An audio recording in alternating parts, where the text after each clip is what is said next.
I was a lieutenant governor in 2011-2012 for Division 22, Collier County. My counterpart in Key Club was a young lady named Emily Hughes. We had a fantastic year that year. That wasn't the first time Chris and I had met Emily. We had known her for a little while through Key Club prior to that. But we really, as we always do with these young ones coming up through Key Club, we love to watch the maturation process take hold. We love to watch them blossom as they go through the leadership roles in an organization like Key Club. And Emily was wonderful to sit back and watch. And she was a glorious soul, kind soul back then, and she still is, obviously. Then she went away to school, and we kept going with our Key Clubs, but we kept in touch through Facebook. And as you probably read in her bio in the program, Emily has run into more than her fair share of bumps in her road, so to speak. And I'm not going to get into them. I'll let her address those. But over the years, as we've maintained contact with her, it just dawned on me that she is one of the most amazing examples of family circle. How she's come back through all of that adversity. She's come back to this Kiwanis family that she once served through Key Club. Now she's back at St. John Newman High School in Naples. She's the Key Club advisor. She's a Kiwanian. And, you know, Todd was set to have her speak last year, and she had to back out because of medical issues. And there was nobody else in my mind other than her that if she could physically do it, she was going to come speak to you this year. So I'd really appreciate it if you would all give your undivided attention to our keynote speaker, my dear friend, Emily Hughes.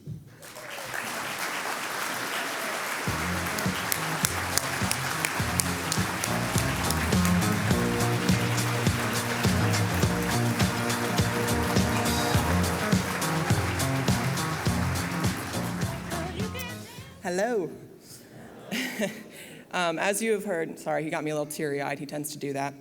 But as you've heard, this has been something long time coming for me to address you. So I do hope you realize how precious this moment is for me.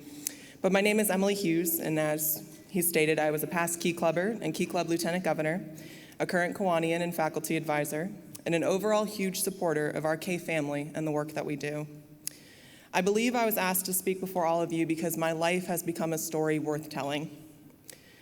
I once heard this saying that life gets so much more beautiful once you give it purpose. And my purpose was made clear to me when I was joined the Key Club as a high school student. You see, in high school, I became ignited with this passion for service and what we call true servant leadership after joining Key Club. I was a very bright student and incredibly involved at my school, despite not being able to throw, catch, or kick any form of a ball for a sports team. Sorry, Mom and Dad. I quickly made Key Club my life, and I moved up the ranks from club member to editor to president, and then to the Division 22 Lieutenant Governor.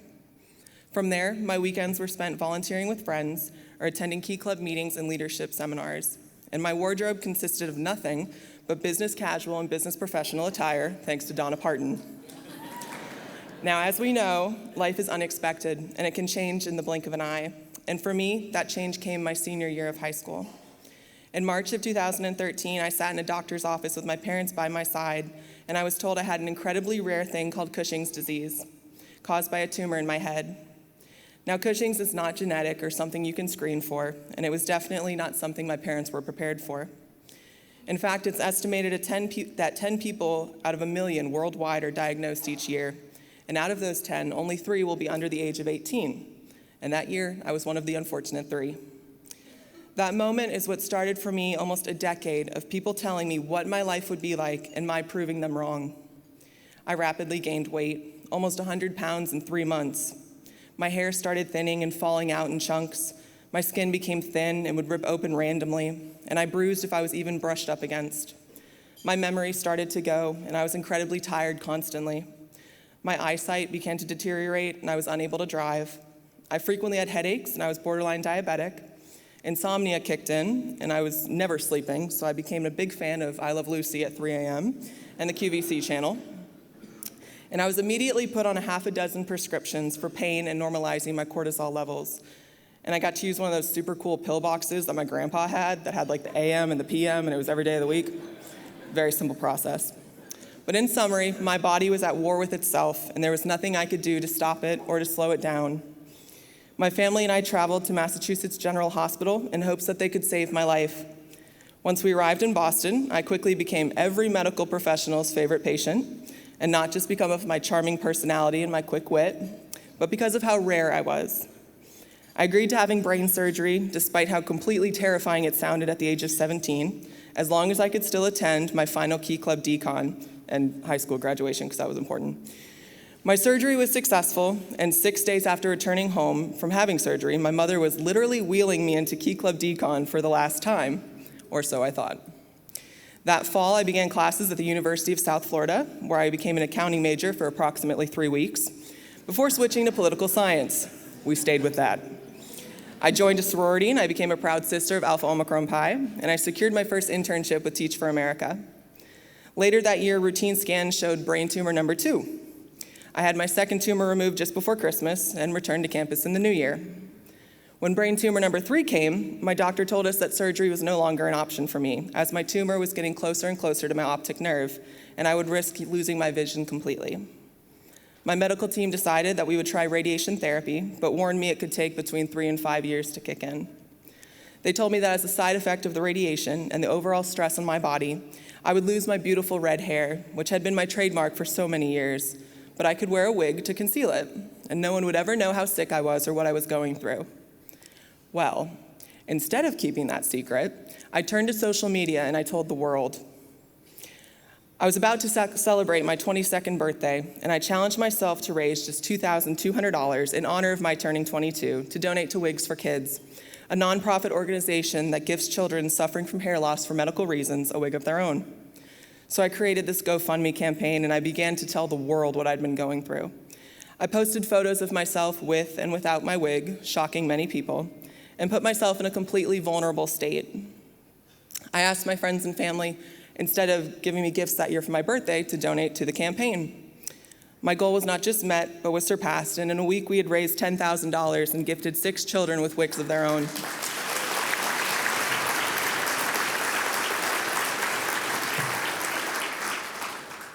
Now, refusing to just sit around and wait the 3 to 5 years to see if I was cured, I accepted an internship with Governor Jeb Bush's presidential campaign, and I spent 9 months on the campaign trail working closely with my candidate.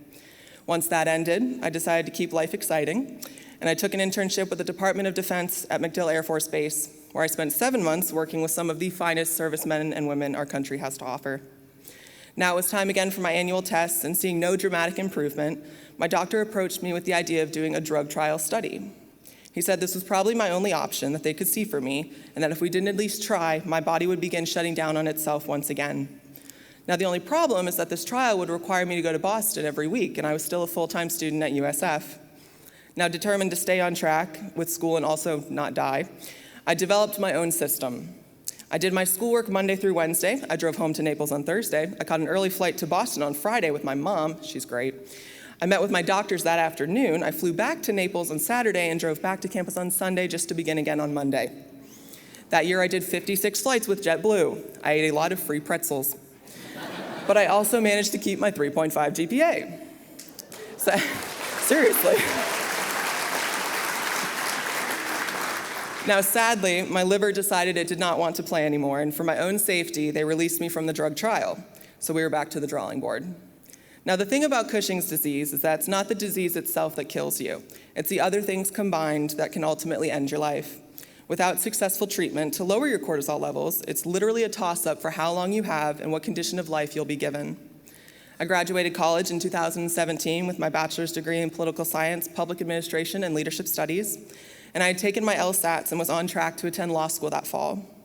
A few weeks after graduation, however, I woke up in excruciating pain and became unable to move anything from the chest down shortly.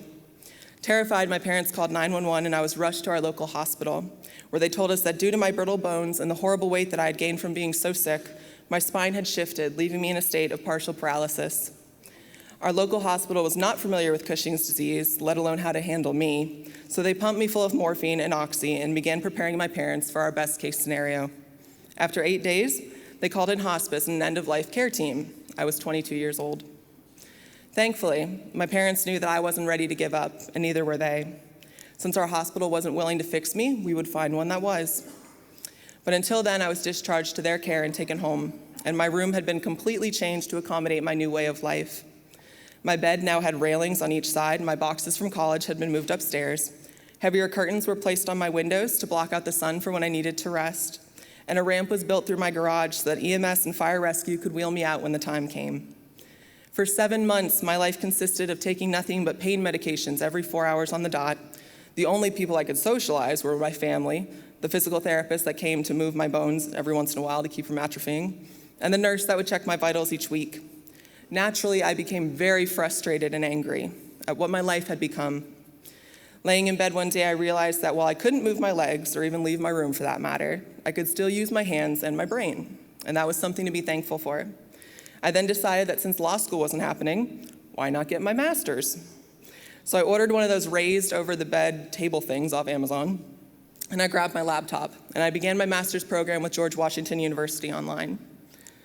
When I wasn't doing schoolwork or sleeping, I'd lay there making lists of things I couldn't wait to do when I could walk again. Different restaurants I wanted to visit, amusement parks I wanted to ride rides at with my sister, cities I wanted to travel to, and lastly, volunteer work that I wanted to be a part of. While watching one of my newfound favorite TV shows, Extreme Couponer, I came up with this crazy idea. I thought, what if I started collecting coupons and I secured enough of them where I could purchase goods and toiletries and in turn donate them to the homeless shelter? And what if that was something I could kind of do from my bed with a little bit of help? So in 2 months, my coupons and I were able to accumulate over 500 cans of food and dozens of bags of toiletries with the help of my parents, which we then donated to the local homeless shelter. A few months went by and I started to get worse, but we did find a surgeon at the Mayo Clinic in Jacksonville that was willing to save my life, or at least try.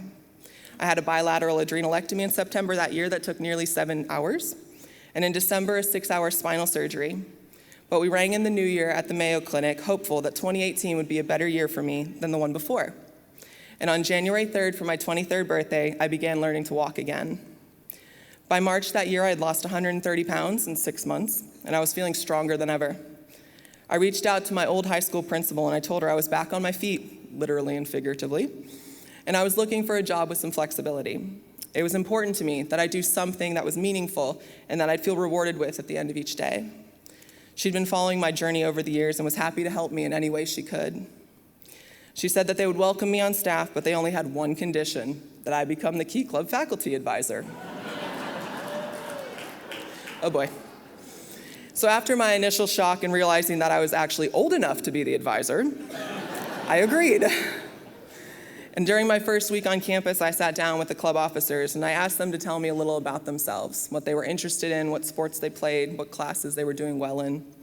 And then I asked them why they decided to run for their positions, to which they told me they actually didn't. They said they showed up at the meeting when elections were supposed to be held and they were the only ones there, and by default their names were listed on the board. The previous faculty advisor was overworked and unable to devote much time to that club, so the morale had fallen. Realizing we had a lot of work ahead of us, I ordered a pizza, and everyone pulled out a notebook, and we started seeing what they actually knew about Key Club. The comments I got.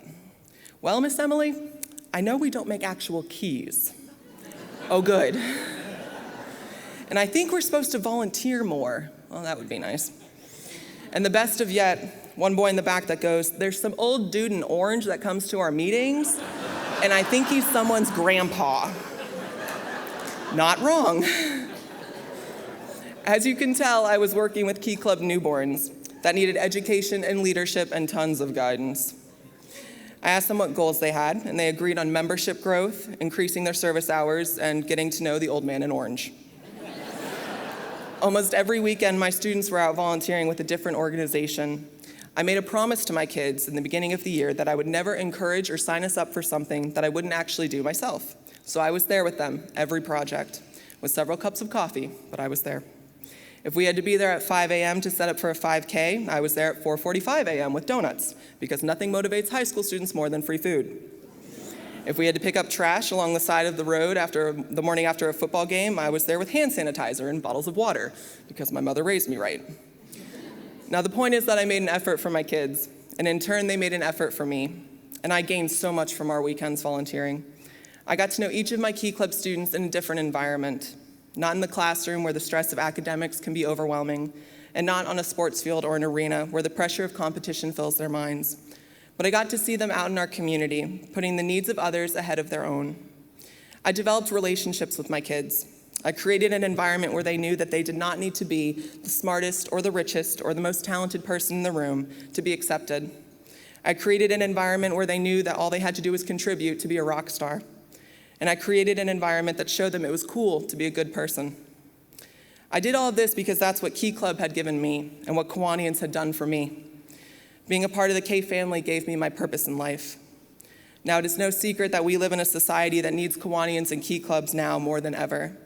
These kids need someone rooting for them and showing them that they matter. In the beginning of the year, I'd gotten this idea to showcase my students' work since the days of bringing your A's and B's home to mom and dad had ended in elementary school. So on one wall of my office, I placed this big sign that read, "Miss Emily's refrigerator door." And every time one of my students received a grade that they were proud of, I told them to put them up there. It only took a matter of days before they started flowing in, and kids were in competition with each other. By the end of the second grading quarter, 62 of my 74 Key Club members were on the honor roll.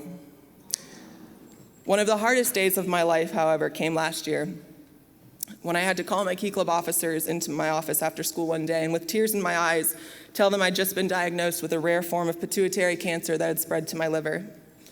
These kids sat there stunned and shocked and devastated. But I assured them that this by no means meant I would leave the school or leave the club or leave them. I told them it might mean that I need some help doing things and that I'd be absent when I needed to seek treatment, but that I would do my best to fight, and I would continue showing up on Tuesday for our weekly meetings. And I had every intention of joining them at DCON. After a few minutes, my club president finally steps forward and speaks up. And he looks at me and simply says, while choking up a little bit, "Miss Emily, you'll beat this, because we got this." The next week, those officers came back into my office and told me that they had spoken to the club and had decided that they wanted to participate in Relay for Life to support the American Cancer Society and stand by me. In the following days, I began to notice more and more students wearing red and gray wristbands on their arms that read "Emily Strong" on one side and "We got this" on the other. Now, over the last years, these kids have not only met the goals they initially set, but they've surpassed them. My Key Club kids increased their membership from 21 members to 74 in a school that has 240 students, meaning 1/3 of them are in Key Club. They increased their service hours from under 50 to over 1,500 in 1 year. And for the first time in years, they were able to send students to the District Educational Leadership Conference. Now, last year at DCON, my administration approved my taking 12 students. And the last story I'll leave you with is about one student in particular that seemed to be an odd choice for me to bring. Now, his name was Patty, and he was a freshman and the class clown. And he had previously had 2 sisters graduate before him and head off to prestigious universities. However, Patty struggled academically. He was a frequent flyer in detention every week for the stupidest reasons. And his teachers and parents both believed that he was on a bad path and were unsure of what his behavior could lead to. I sat down with Patty at lunch one day and I just began a conversation. I told him my door was always open if he needed help with homework or somewhere to go before football practice, and that I still felt it could be a good year for him. So slowly, Patty began coming by, and he'd see the pictures on my wall of the service projects and the flyers for events that my students were doing. He'd ask me questions about the club and why I liked it so much. And in time, he asked for a membership form. Super excited to finally be getting through to this kid, I whipped one out, and I immediately invited him to that weekend service project, a bowling tournament with Special Olympics. Now, Patty showed up with an open mind and actually brought some friends. That same group, now being led by Patty, continued to come out weekend after weekend to volunteer, and they never disappointed me. They came willing to help no matter what we needed to do, and they felt accomplished at the end of the day. Now fast forward to when DCON was coming around, and I had decided that bringing Patty was a good idea. I approach him with this idea, and I tell him what it would entail and what DCON really was. I clarified that it was not a vacation with 5,000 of your closest friends in Orlando, and that I did expect him to behave and represent us well. But I told him that I saw him as someone with a lot of potential and a leader amongst his peers. His face lit up. He'd never heard that before. He immediately tells me he wants to go. So a few weeks later, I'm sitting at the governor's ball at Key Club Decon with my students, having wonderful flashbacks of the last time I had sat in that room, almost 10 years ago to the date, as a Key Clubber myself. In the midst of my flashbacks, Patty leans over and asks me if we'll be coming again next year. And I told him that if the club continued to work hard and fundraise, we could come every year. I then asked Patty if he had enjoyed himself and liked the conference. And he paused for a moment before he said in complete seriousness, "You know, Miss Emily, I like wearing this suit and being a part of this. It makes me feel important." That's when I had one of those proud mom moments, but I couldn't show it because I'd embarrass him. But it was the highlight of my year, because in that moment, Patty had summarized exactly why I do what I do. You know, people look at me like I'm crazy all the time when I tell them I have the best job in the world. And it's a job that I don't get paid for, and that receive no benefits I can claim, and it requires tons of extra hours, and it involves giving up my weekends often, but that job is a Key Club faculty advisor.